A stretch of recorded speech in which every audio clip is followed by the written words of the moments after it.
A well-known establishment temporarily closed its doors last month in an abundance of caution due to a worker at McCray's BBQ who may have been exposed to COVID-19. And we now know the restaurant's owner tested positive. WPTV News Channel 5's Tanya Rogers spoke with him exclusively tonight.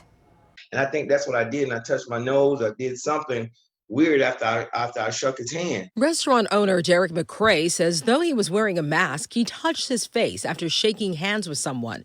He fell sick soon thereafter and says he tested positive for COVID-19. The aches, the headaches, the chills.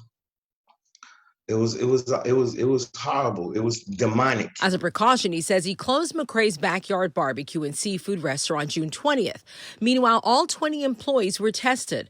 All came back negative. The restaurant reopened the 4th of July weekend. The guys in the hazmat suit to come through and, just doing some intense cleaning just for safety purposes because we were doing it anyway, but we just beefed it up a little bit. He thinks he was able to get through the toughest part of recovery because he lost 125 pounds over the last 6 years. I was more concerned about my lungs not holding up through this experience.